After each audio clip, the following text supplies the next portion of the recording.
Hello fourth class. आज हम GK का लेसन करने वाले हैं। लास्ट हम 24 लेसन तक कर चुके थे। अब हम 25th लेसन करेंगे जिसका नाम है डिजीज़, मतलब बीमारी। तो यहाँ पे कुछ क्लूज़ दे रखे हैं आपको, उसके हिसाब से आपको पता करना है कि जो बीमारी है वो किसकी वजह से फैलती है। तो फर्स्ट है आपका the female mosquito separate a dangerous disease called dengue. जो फीमेल मॉस्किटो होती है, मतलब मादा मच्छर जो होती है, उसकी वजह से क्या होता है, डेंगू होता है। In several cases the affected persons blood vessels में reproduce and he she may die from excessive internal bleeding. जो ब्लड सेल्स होती है वो बहुत ही ज़्यादा जल्दी जल्दी गिरने लग जाती हैं, और कई बार इंटरनल ब्लीडिंग होने की वजह से जो भी पेशेंट होता है उसकी मौत हो जाती है। तो ये फीमेल मॉस्किटो की वजह से होती है। तो इसका नाम है फीमेल एड्स। ठीक है। सेकेंड है आपका this insect sits on our food and transfer germs into it. जो ये वाला इंसेक्ट है ये हमारे खाने पीने पे बैठता है और क्या करता है, उसमें जर्म्स छोड़ देता है। Eating such as food may cause disease like cholera and dysentery. मतलब इसकी वजह से हैज़ा और कई तरह की बीमारियां होने का खतरा रहता है। तो ये है हाउस फ्लाई। तो हम नॉर्मली सोचते हैं कि मक्खियों से कुछ नहीं होता, लेकिन बहुत ज़्यादा खतरनाक बीमारियां ये फैलाती हैं। इसलिए हमें हमेशा खाने को ढक के रखना चाहिए और घर को साफ़ सुथरा रखना चाहिए। अगला है आपका plague is not cause by the rates.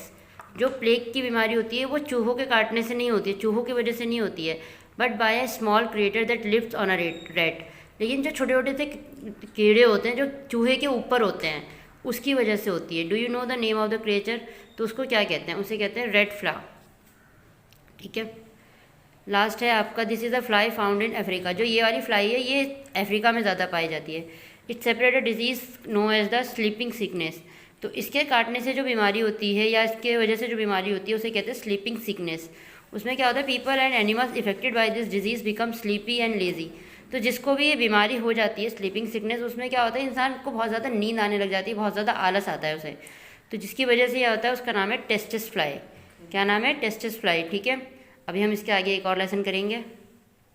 अगला लेसन है आपका लेसन नंबर 27 जिसका नाम है ग्लोबल वार्मिंग। अब ग्लोबल वार्मिंग क्या होती है? The sun heat get trapped in the earth atmosphere which increase the temperature on the earth. सूरज की गर्मी के बढ़ने से क्या होता है, टेम्परेचर बहुत ज़्यादा हाई हो जाता है। उसकी वजह से क्या होता है, बर्फ़ पिघलने लग जाती है, बहुत सारी चीज़ें, बहुत सारे हमारे एटमॉस्फेयर में चेंजेस आते हैं। तो इसे हम कहते हैं global warming. This is called global warming. The green house gas trap heat and light from the sun and make it the earth hot. तो जैसा कि हम लोग देख रहे हैं कि आजकल पेड़ों के कटने की वजह से, पेड़ों को बहुत ज़्यादा काटा जा रहा है, उसकी वजह से क्या होता है, जो हमारा इन्वायरमेंट है वो चेंज होने लग गया है। तो हमें ज़्यादा से ज़्यादा पेड़ लगाने चाहिए और जो भी हम गलत चीज़ें कर रहे हैं उनको रोकना चाहिए। तो यहाँ पे बता रखा है कि कैसे कैसे होता है ये। पहला है इलेक्ट्रिसिटी जनरेशन, जो बिजली बनने का जो काम होता है। The power plant which produce electricity emit large amount of carbon dioxide by burning fossil fuel. इसमें जो एक तरह का फ्यूल जलाया जाता है इलेक्ट्रिसिटी बनाने के लिए, उसमें बहुत ज़्यादा मात्रा में कार्बन डाइऑक्साइड निकलती है, जो कि हमारे लिए बहुत हानिकारक होती है। और पेड़ क्या करते हैं, कार्बन डाइऑक्साइड अंदर लेके ऑक्सीजन हमें देते हैं ताकि हम सांस ले सकें। तो अभी इसकी वजह से क्या हो रहा है कि कार्बन डाइऑक्साइड बहुत ज़्यादा मात्रा में निकल रही है। स्मोक एमिशन, जो स्मोक है, smoke emission due to burning of fuel in cars and other vehicles contains carbon dioxide which adds to green house gases. तो अब यहाँ पे बताया कि धुओं से जो होता है, जो गाड़ियों से धुआं निकल रहा है वो भी बहुत ज़्यादा मात्रा में बढ़ रहा है। इसकी वजह से भी ग्लोबल वार्मिंग बहुत ज़्यादा बढ़ती जा रही है। Tree inhale carbon dioxide and inhale oxygen. तो ट्रीज क्या करते हैं कि कार्बन डाइऑक्साइड अंदर लेते हैं और ऑक्सीजन आपको बाहर देते हैं। When tree are cut the level of carbon dioxide in the atmosphere increase. और अगर ज़्यादा पेड़ कटेंगे तो उससे क्या होगा, कार्बन डाइऑक्साइड का लेवल बढ़ता जाएगा और ऑक्सीजन का लेवल कम होता जाएगा। तो ये सारे रीजन है जिनकी वजह से ग्लोबल वार्मिंग बहुत ज़्यादा बढ़ती जा रही है, बहुत ज़्यादा खतरा है वो हम सब के लिए। तो हम सबका ये काम है कि हम इन पर ध्यान दें और इन सब चीज़ों को कंट्रोल करने की कोशिश करें। गाड़ियों का इस्तेमाल कम करें। धुआं, जो हम लोग कूड़ा का कचरा ये सब जला देते हैं, इनकी वजह से कितना धुआं निकलता है। इन सब चीज़ों पे हमारे साथ साथ सबका फ़र्ज़ बनता है कि हम इन सब चीज़ों पे ध्यान दें। अब हम पढ़ेंगे कि इसकी वजह से नुकसान क्या क्या हो रहे हैं। ये तो रीज़न थे कि इनकी वजह से ग्लोबल वार्मिंग हो रही है। अब उसकी वजह से नुकसान क्या हो रहे हैं। Extinction of certain species animals due to rapid change in climate. तो क्लाइमेट की चेंज होने की वजह से क्या हो रहा है, बहुत सारे जानवरों की ऐसी प्रजातियां हैं जो आज के टाइम पे लुप्त हो गई है, जो हमें अब देखने को नहीं मिलती हैं। क्यों? क्योंकि क्लाइमेट चेंज हो पा रहा है और ऐसे में वो जिंदा नहीं रह पा रही है। तो धीरे धीरे वो प्रजातियाँ खत्म होती जा रही हैं। जैसे कि आप लोगों ने अपने घर के आसपास भी देखा होगा, पहले एक ब्राउन कलर की छोटी सी चिड़िया आती थी, लेकिन अब आप देखोगे तो वो नहीं दिखेगी, क्योंकि जैसे जैसे वेदर में चेंज आ रहा है, जैसे जैसे हमारा क्लाइमेट बदल रहा है, ये सब चीज़ों ने इफेक्ट कर रही हैं। अगला effect on crop production because sudden change in seasons. तो जो फसलों के ऊपर भी असर हो रहा है इसकी वजह से, क्योंकि बेमौसम बारिश हो जाती है, बेमौसम सूखा पड़ जाता है, तो ग्लोबल वार्मिंग की वजह से क्रॉप्स पे भी असर पड़ रहा है, क्योंकि बेमौसम बारिश होने से क्या होता है, फसलें ख़राब हो जाती हैं, बाढ़ आ जाती है या सूखा पड़ जाता है। ये सारी चीज़ें ग्लोबल वार्मिंग की वजह से हो रही है। इफेक्ट ऑन सीजन है समर आर गेटिंग लॉन्गर। जो हम मौसम जो आते रहे, सर्दी गर्मी बरसात के जो मौसम है, इनमें भी चेंजेस आने लग गए हैं। देख तो गर्मी का मौसम कितना लंबा हो जाता है, सर्दियाँ कम होती जा रही है, गर्मियाँ बढ़ती जा रही है। तो ये सारी जो चेंजेस हो रहे हैं हमारे एटमॉस्फेयर में, ये ग्लोबल वार्मिंग की वजह से हो रहे हैं, जिसके लिए हम और सब खुद भी रिस्पॉन्सिबल हैं। अब हम इसके बाद एक और लेसन करेंगे। अच्छा, अब हम लेसन नंबर 28 करेंगे, जिसका नाम है डिस्ट्रक्टिव फोर्स ऑफ नेचर। इसमें आपको यहाँ पे क्रॉसवर्ड पजल दे रखी है, जिसको आपको पढ़ के उसमें से सॉल्व करना है।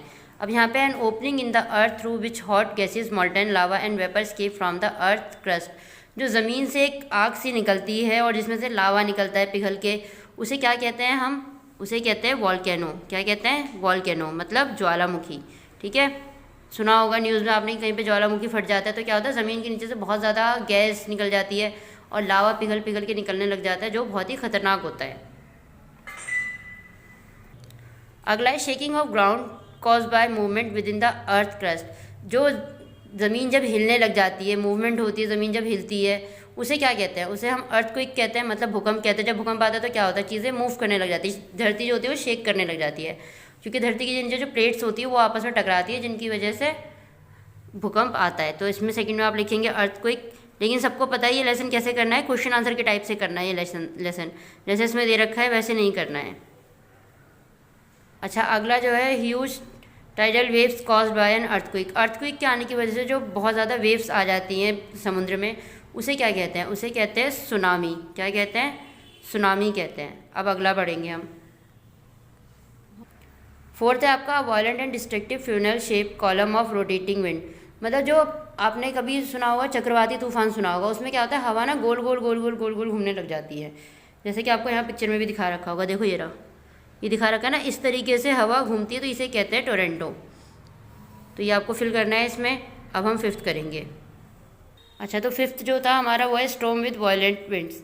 मतलब हवाएं बहुत ज़्यादा हानिकारक तौर पे बहुत ज़्यादा नुकसान पहुंचाती है जब ये वाला तूफ़ान आता है, तो इसे कहते हैं हरिकेन। हवाएं बहुत ज़्यादा हिंसात्मक हो जाती है, बहुत ज़्यादा उससे नुकसान पहुंचने लग जाता है।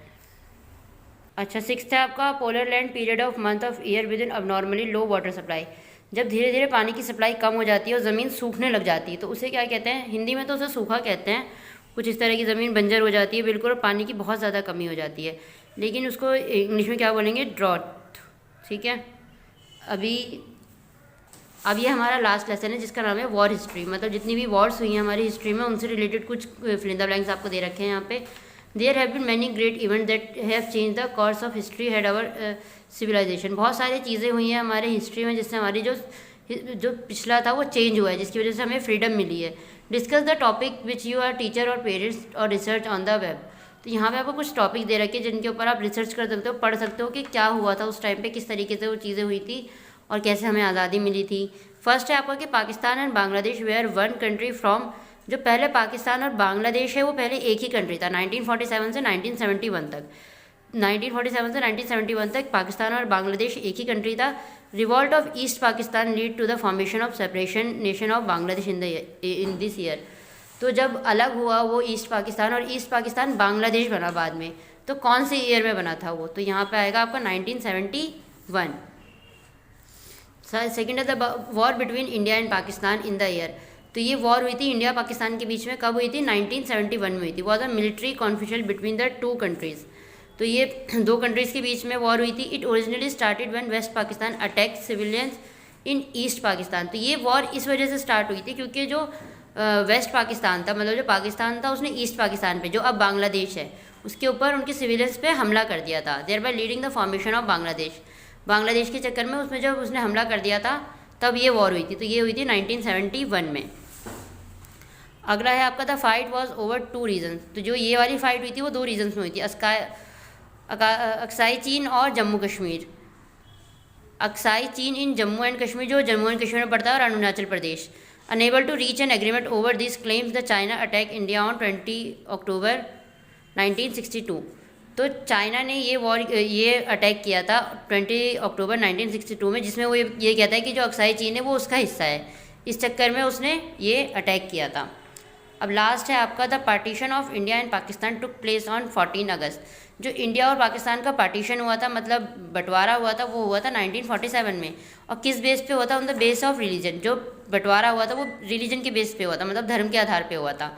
With Pakistan as an Islamic state. जो पाकिस्तान था वो एक इस्लामिक स्टेट बना था, क्योंकि सारे मुस्लिम्स वहाँ चले गए थे, तो वो एक इस्लामिक स्टेट बन गया था। The next day India was a free nation. और 14 अगस्त को पाकिस्तान आज़ाद हुआ था, और उसके नेक्स्ट डे 15 अगस्त को हिंदुस्तान आज़ाद हुआ था। Getting freedom from the British rule. और इंडिया किससे आज़ाद हुआ था? ब्रिटिश रूल से आज़ाद हो गया था 15 अगस्त 1947 को। तो ये सारे जितने भी लेसन आपको करवाए हैं, ये सारा आपको अपनी कॉपी में करना है, PDF बना के सेंड करनी है, और काम कंप्लीट कर रखना है, क्योंकि कभी भी स्कूल खुल सकते हैं तो फिर बाद में दिक्कत होती है। इसीलिए ये सारा काम आप लोग अपनी GK की कॉपी में करेंगे और PDF बना के सेंड करेंगे। बाय बेटा।